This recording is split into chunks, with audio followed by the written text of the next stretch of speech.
ऐसे प्रेमी भक्त थे श्री जयमल सिंह जी। अब कहा यदि कोई भी, मैं भगवान की पूजा कर रहा हूं, अब कोई भी आकर के मुझसे टोकेगा, मुझसे कुछ कहेगा तो प्राण दंड, प्राण दंड, कोई क्षमा नहीं। हाँ, अत्यंत कठिन परिस्थिति में मेरी मां आ सकती है और वह केवल एक वाक्य में अपनी बात कह सकती है, और दूसरा कोई आएगा और पूजा करते समय मुझको टोकेगा, कोई काम बताएगा, जय सिया राम, अमनिया, प्राणदंड, कोई विचार नहीं।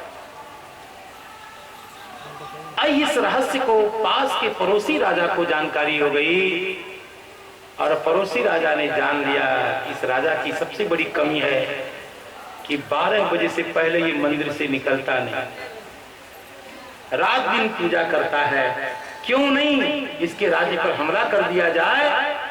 और पड़ोसी राजा ने ये जान करके हमला कर दिया।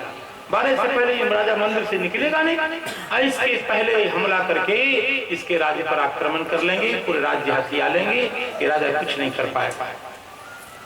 ऐसा ही हुआ, पड़ोसी राजा ने इसके राज्य पर हमला कर दिया और विषम परिस्थिति जब देख ली, चारों तरफ से पड़ोसी राजा के, शत्रु राजा के सैनिकों ने घेर लिया राज्य को, तब सेनापति ने कहा माता जी मैं तो जा नहीं सकता मंदिर, और 7:30-8 बजे का समय है, अभी शत्रु राजा ने आक्रमण कर दिया है, आप चले जाइए और आपको, आपके लिए आदेश है कि मेरी मां आ सकती है, तो आप जाकर के परिस्थिति को बता दीजिए राजा जी को। तो राजा की मां ने, जयमल सिंह जी की मां मंदिर में गई और कहा बेटा, और उस समय श्री जयमल सिंह जी भगवान श्री सीताराम जी की आरती कर रहे थे, खूब प्यार से घंटी बजाते और भगवान सीताराम जी के सुंदर बदन बिलोकी के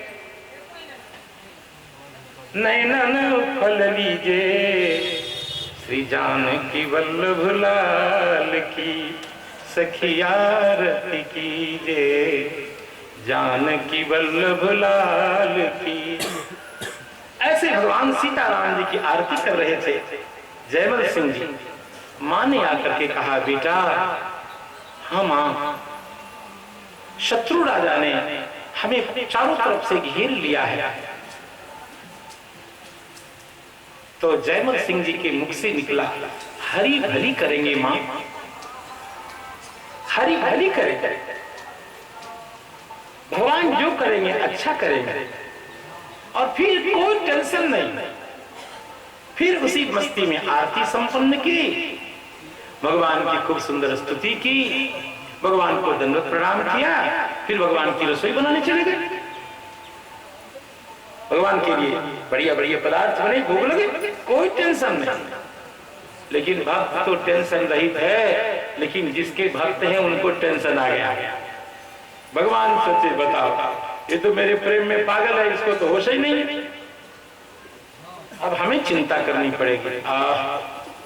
मूर्ति से मेरे भगवान श्री राम लक्ष्मण सरकार का युगल रूप में परमात्मा राघवेंद्र और श्री लक्ष्मण जी महाराज बाहर मूर्ति से प्रकट हो गए और देखा सेनापति का एक घोड़ा था, राजा का ही था। भगवान उस अश्व पर कूद पड़े,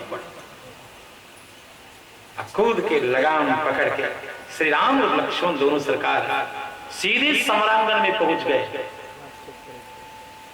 और भगवान राम लक्ष्मण की अनुपम माधुरी का दर्शन चारों तरफ के सारे सैनिकों ने किया। जीवन में कभी तो अपूर्वता का दर्शन तो हुआ ही नहीं था। भगवान के रूप को देख करके जितने सैनिक थे सब अस्त्र शस्त्र चलाना भूल गए और सब बकोर लगना अपनी तरफ गांव में कहते हैं, सब ऐसा, सबका मुंह खुला का खुला रह गया और सब भगवान को इसे देखने लगे। इतना सौंदर्य अद्भुत। तुझे राखूं पियरवा मैं कही विधि सो, तुझे राखूं, अरे नैन बीच राखूं तो हिय तरसत है, हिय बिच रातू तो नैन तरसे तोहे रातू। अपूर्व सौंदर्य भगवान का। श्री राम लक्ष्मण अश्वारूढ़ होकर के विराजमान है और सारे सैनिक भगवान की सुंदरता का अवलोकन कर रहे हैं। भगवान ने लक्ष्मण जी से कहा, अब ये सैनिक लोग अस्त्र शस्त्र चलाएंगे, युद्ध करेंगे, तब मैं कुछ करूं, लेकिन ये सब तो इन सबको तो बकोर लग गया, अब मैं क्या युद्ध करूं। चलो कोई बात नहीं। अब भगवान आ गए निज मंदिर में, पूर्ववत प्रतिष्ठित हो,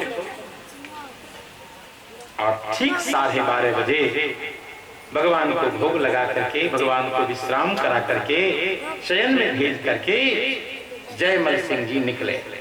वैष्णव होने का मतलब कायर होना नहीं है। कोई बात नहीं, भगवान की सेवा है। संपत्ति सब रघुपति की आई, सारी संपत्ति भगवान की, उसकी रक्षा का दायित्व मेरा है। राम जी की संपत्ति राज्य मान करके जयमल सिंह जी आए और अपने घोड़े को देखा, कहा ये तो रो रहा है। अपने अश्व को देखा, भगवान श्री राघवेंद्र प्रभु का कोमल संस्पर्श जो उस अश्व को हुआ था, आंख से झरझर झरझर आंसू की धारा, और हाँफ रहा था घोड़ा। जयमल सिंह जी ने विचार किया, लगता है कोई बहुत बढ़िया राजकुमार जिसको घुड़सवारी की पूरी कला की जानकारी है, ऐसा किसी ने घुड़सवारी की है। कहा ठीक है, ये तो हाँफ रहा है, चलो कोई बात नहीं, हमारे लिए दूसरा घोड़ा लाया जाए। और उस अश्व पर आरूढ़ होकर जब शत्रु सैनिकों के मध्य पहुंचे तो सबका जो बकोर लगा था, बकोर उस समय भी लगा रहा। सीताराम भगवान राम जो वापस गए, उसी दिशा में सारे सैनिक ऐसे मुंह खोल करके देख रहे थे। राजा आए, कहे ये क्या हो गया इन सबों को? अरे भाई मैं आ गया हूं, युद्ध करना है तो करो। सारे सैनिक राजा के चरणों से लिपट गए।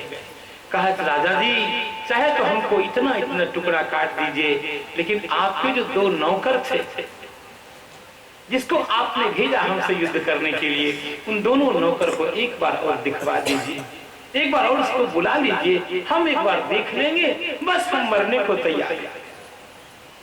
तब जयमल सिंह को भान हुआ, ओ जिनकी मैं आरती कर रहा था, राघवेंद्र भगवान से सहन नहीं हुआ, स्वयं परमात्मा का दर्शन इस जीवों को प्राप्त हुआ है। हम तो धन्य होते ही रहते हैं। आज सैनिकों को भी भगवान ने अपना दिव्य त्रिभुवन मोहिनी अपनी छवि का अवलोकन करा दिया है। जयमल सिंह जी ने कहा, धन्य हैं आप, और आप जाइए, जिनका दर्शन किया वो साक्षात परमात्मा राघवेंद्र रामचंद्र महाराज, आप जाइए, उन्हीं का स्मरण पूजन करिए, अपने जीवन को धन्य बनाइए। ये कथा तात्पर्य उन्होंने यह जो कहा था हरि भली करेंगे, तो भगवान ने एकदम भला कर दिया। भक्त गिरा सांची करण, श्री सीताराम चंद्र भगवान की। ऐसी ललित ललित मधुर मधुर कथा यहाँ है। एक ग्वाल भक्त की कथा है, ग्वाल भक्त की कथा। वो क्या है भाइयों? एक ग्वाल साधु सेवा 16 साल करे। एक ग्वाल भक्त, और उनका नाम नियम था कि केवल संत की सेवा करते थे। जोई परे जोई हाथ लेके संतन खवा वहीं। जो कोई सुंदर चीज मिले, जो भी संत सामने दिख जाए, उसको उनको पवा देता था। महाराज जी इसको ग्रहण करिए, बस यही उनका नियम था। ग्वाले थे, इसलिए दूध दही मक्खन जो कुछ भी सुंदर वस्तु जिसको संत प्रेम से स्वीकार कर सके, इसमें साधु शाही नियम की कोई दिक्कत न हो, प्रेम से संत पाते, संत को पवाने में ग्वाल भक्त को परम सुख मिलता था। चले जात मग ठग लगे कहे कौन संग। एक ठग मिल गया, और ठीक उसी प्रकार जैसा मैं आपको ठग के समान दिख रहा हूँ, ऐसा ही ठग ठीक मेरे समान, ऐसे ही तिलक लगा हुआ, ऐसे ही कंठी पहना हुआ, पहन लिया उसने, कंठी पहन ली, तिलक लगा लिया। और ग्वाल भक्त ऐसे रसिक थे, वो अंदर तो देखते नहीं थे, ऊपर का बाना देख करके, वेश को देख करके संत मान करके उनकी सेवा करते थे।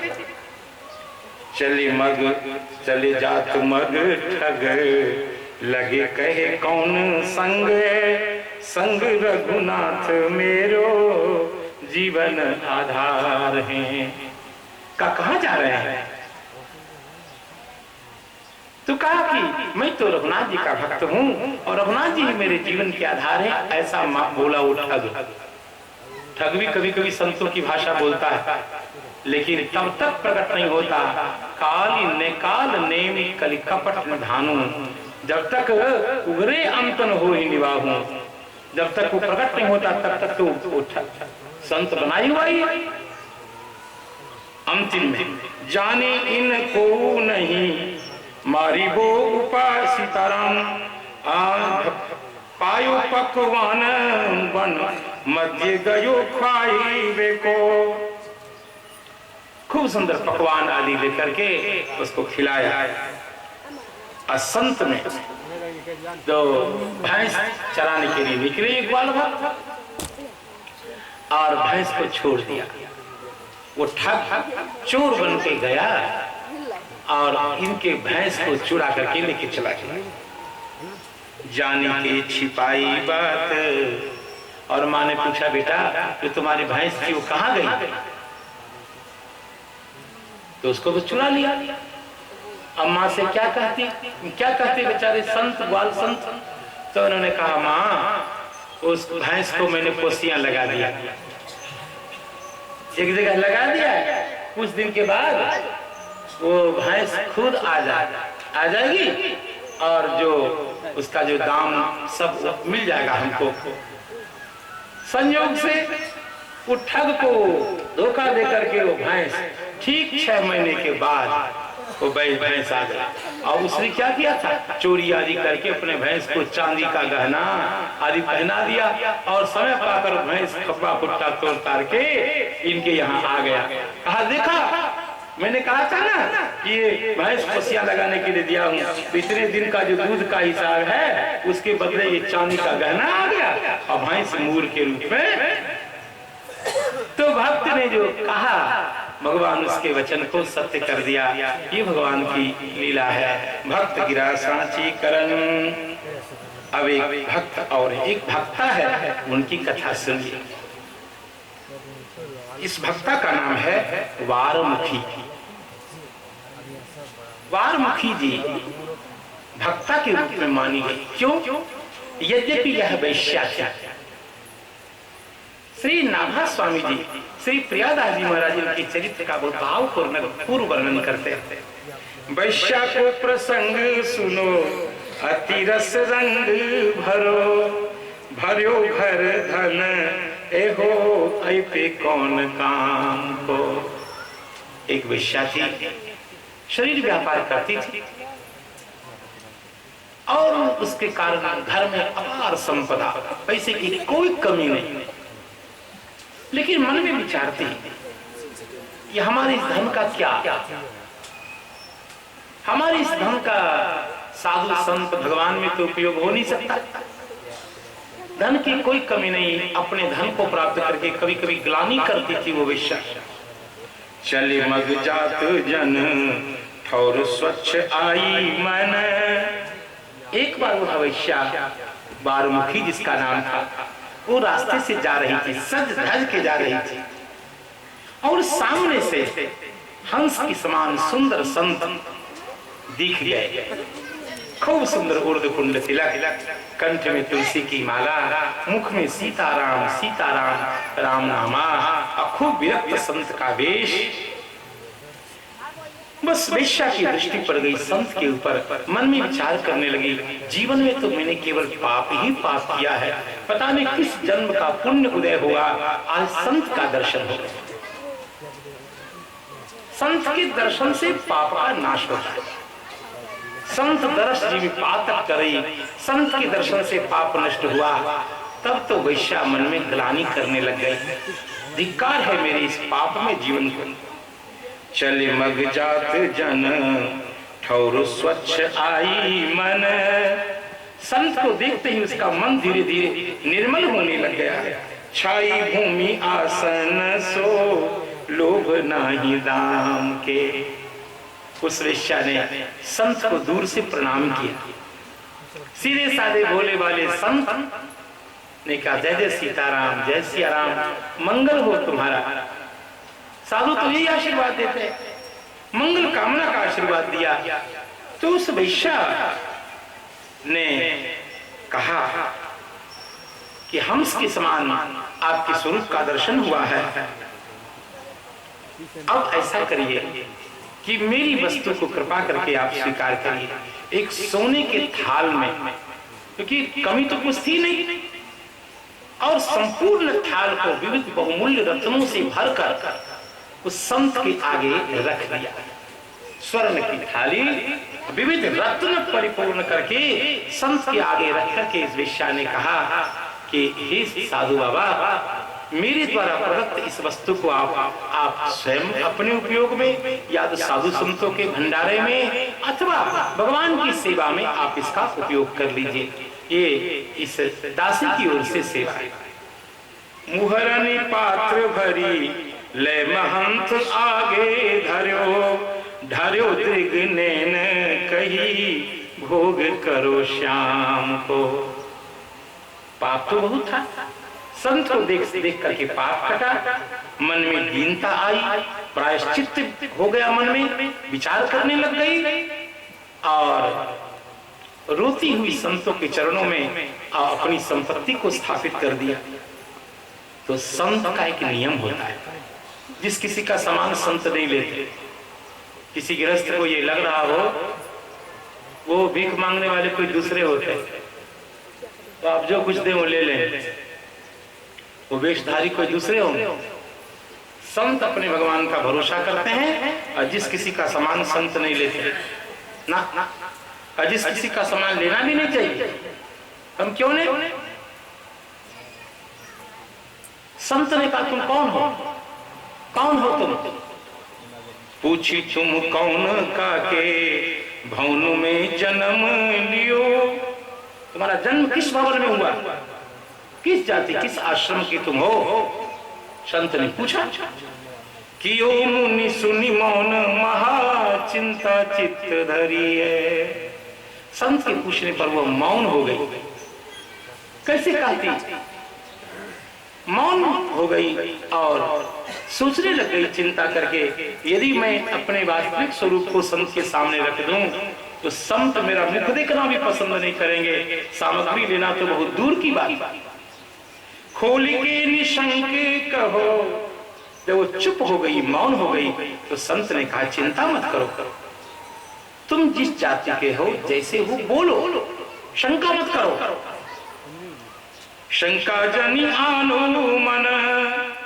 संत के ऐसा कहने पर उस वैश्या ने कहा, मेरा नाम वारमुखी है और ऐपे पाए आए परी है। संत के चरणों में गिर गई, कहा, वारमुखी हूं मैं, मेरा नाम वारमुखी है, मैं हूं वारांगना। भरो है भंडार धन करो अंगीकार अजू। और आपकी कृपा से मेरे पास किसी संपत्ति की कमी नहीं है, अपार धन मेरे घर में है। मेरी इच्छा है आप उस धन को स्वीकार करें और भगवान की सेवा में लगाएं। करिए विचार जो पे तो पे यह मरी है। उस वारांगना ने कहा, यदि मेरी कर्म का विचार करें, यदि मेरे नाम का आप विचार करेंगे तब तो मैं समाप्त हो जाऊंगी, कहीं की नहीं रहूंगी। आप मेरे पदार्थ को स्वीकार करेंगे नहीं और फिर मेरा जीवन, मेरा धन ऐसे ही व्यर्थ किसी काम का नहीं रहेगा। तब संत ने कहा, सुनो, मैं तो तुम्हारी सामग्री दूंगा नहीं, ये बिल्कुल सत्य बात है, लेकिन तुमने बड़ी विनम्रता से और बड़ी सच्चाई से अपनी बात को स्वीकार किया। इस बात से मैं बहुत प्रसन्न हूं। मैं इस बात से प्रसन्न हूं कि तुमने बड़ी स्पष्टता से अपनी बात, अपनी दीनता, अपनी करुणा बताई है। तो मैं तो, मेरे जीवन का तो एक नियम है, लेकिन भगवान पतित पावन है। भगवान कोई नियम कानून की गिरफ्त में नहीं है। नियम कानून की गिरफ्त में होता है जीव। और भगवान यदि नियम कानून को स्वीकार करे तो उनकी इच्छा, और नहीं तो नियम कानून की ताकत नहीं कि भगवान को छू दे। जैसे कोई भी अंधकार सूर्य नारायण को नहीं छू सकता, वैसे भगवान के ऊपर कोई कानून लागू नहीं होता है। तो संत ने कहा, अरे तुम वारांगना हो तो कोई बात नहीं, वारांगना हो तो तुम्हारा जीवन अपना कर्म अपना स्वभाव जैसा रहा वैसे तुमको जीवन मिला, कोई बात नहीं। तुम्हारी भावना को देखकर मैं प्रसन्न हूँ, मैं तो कोई वस्तु लूंगा नहीं। मेरी इच्छा है कि तुम्हारे पास जो सामग्री है उसका उपयोग तुम भगवान में करो। और करो क्या कि किनको अर्पित करो? एक है उपाय हाथ राग रंगनाथ जू को अहो, कीजिए मुकुट जामे जाति मति हरी है। यही पास में भगवान रंगनाथ जी का मंदिर है, और तुम अपनी सारी सामग्री उपयोग करके एक सुंदर मुकुट बनवाओ, और मुकुट बनवा करके भगवान रंगनाथ जी को अर्पित करो। मुझे लगता है वो पतित पावन है, और मुकुट को प्राप्त करके वो तुम्हारा कल्याण करेंगे, ऐसा मेरा विश्वास है। ऐसा कहते संत तो चले। वो महंत थे मूलतः, और पास के मंदिर में भगवान के लिए, अपने मंदिर के भगवान के लिए बता दिया। अब वो वारांगना का मन भगवान में लगने लगा। एक तो संत का दर्शन, संत का संभाषण श्रवण, संत का आदेश, ये सारे पुण्य जमा होते गए, मन निर्मल होता गया। और मन में निश्चय कर लिया उस वारांगना ने कि हमारे पास जितनी संपत्ति है सबको बेच ले, एक पैसा रखेंगे नहीं, और सारी संपत्ति को लगा करके रंगनाथ भगवान के लिए मुकुट बना देंगे। हमारे आपके समान नहीं कि ज्यादा रख लेंगे और थोड़ा 10 टकिया 20 टकिया भगवान को थमा देंगे। भगवान नहीं जानते कि तुम होशियार बन रहे हो। भगवान जानते हैं कि मोटका जो गड्डी है उसको जेबी में रखा है, और हल्का हल्का वाला हमको ठग रहा है, हम ही दिए हैं, हमारे साथ खिलवाड़ कर रहा है। भगवान नहीं समझते। लेकिन ऐसा उसने नहीं किया, पूर्ण समर्पण। देखो भक्त जब समर्पित होता है तो पूरी तरह होता है। देखो एक भक्त थे, बड़े निराले भक्त, गृहस्थ भक्त थे, आपके समान बड़े सरल, बड़े सीधे भक्त। 10 बीघा जमीन, 10-15 बीघा जमीन रही होगी, और दोनों पति पत्नी भगवान के भक्त थे। एक बार भगवान के लिए कुछ सामान लाने के लिए बाजार गए। आप जब बाजार जाते हैं तो बाल बच्चों के लिए कपड़ा लत्ता, अपने खाने पीने की सामान, और वैष्णव जब बाजार जाते हैं तो भगवान के लिए लाने जाते हैं। आप जब बाजार जाते हैं कुछ अपने बाल बच्चों के लिए, अपने लिए लेते हैं, तो आपको याद आता है कि घर में भगवान है, उनके लिए कुछ ले चले। गृहस्थ और साधु में यही अंतर है। साधु जब बाजार जाता है तो भगवान के लिए जाता है, गृहस्थ जब बाजार जाता है तो मुन्ना के लिए झुनझुना खरीदने जाता है। कैसे गृहस्थ साधु की बराबरी कर लेगा? 50 जन्म जन्म की नहीं करेगा। साधु साधु होता है। वो वैष्णव थे, गए भगवान के लिए कुछ वस्तु लेने के लिए गए। अचानक उनकी दृष्टि पड़ गई एक सुंदर माली की डाली में रखे हुए फूल पर। बहुत सुंदर फूल, गुलाब का, इतना सुंदर खिला हुआ।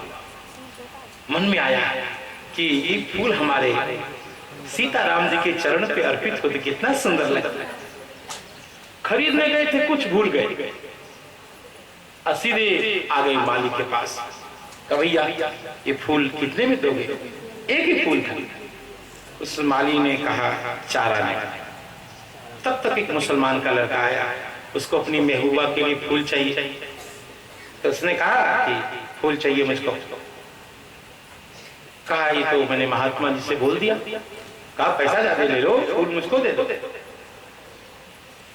तो माली का भी मन डोल गया। कहा बाबा जी ये ज्यादा पैसा दे रहा है, कितना दोगे? कहा मैं दूंगा 1 रुपए। कहा तुमको दे दूंगा। अब वो जो थे गृहस्थ संत, उसने कहा मैं 2 रुपए दूंगा, मुझे दो। अब इस प्रकार आ गई मस्ती। फिर 5, फिर 10, फिर 20, फिर 40, और ऐसे मूल्य बढ़ने लगे। और अंतिम में 50,000 पे पहुंचा। वो मुसलमान वो भी था, रंगीला था, वो मुसलमान का जो बालक था, यमन बालक। और फिर साधु उस समय में उस गृहस्थ वैष्णव संत ने विचार किया कि 10 बीघा लगभग जमीन है हमारी, सारी जमीन बेच दे तो 1 लाख रुपए का अभी के हिसाब से हमारा हो जाएगा। उसने कहा 1 लाख रुपए मैं दूंगा, और रुके रहना, मैं बात करके आता हूँ खेत, अब मैं दूंगा, मैं ले जाऊंगा फूल को। और 50,000 उसने बता दिया। और जब बाबा जी ने 1 लाख कहा तो कहा 1 लाख में तो बहुत सारी मिल जाएगी। उसकी भक्ति ठंडी पड़ गई। और उसके बाद 10 बीघा जमीन को बेचकर पैसा लेकर पहुंचे गृहस्थ संत का ये फूल दो। अब फूल लेकर आए और आप कल्पना करिए कैसे भक्त रहे होंगे। भगवान राम जी की मस्तक पे रखा, भगवान ने मस्तक झुका दिया, कहा संत जी आपके फूल को उठाने की क्षमता मेरे मस्तक में नहीं। भगवान ने रोते रोते कहा आपने सर्वस्व लुटा दिया एक फूल के लिए। वो इसलिए कि मेरे जानकी नाथ भगवान को ये फूल अर्पित हो। भैया हो, वैष्णवों का रंग एक अलग होता है। वैष्णव जब जीता है तो अपनी मस्ती में जीता है, भगवान के लिए जीता है। हम आप आय छांटते हुए जीते हैं। और वैष्णव पैसा का कुछ समझता नहीं, जमीन जायदाद का कुछ समझता नहीं, अपनी मस्ती में भगवान की खुशी में खुशी। तत्सुख सुखित्वम, भगवान यदि प्रसन्न है तो कोई कीमत नहीं है संसार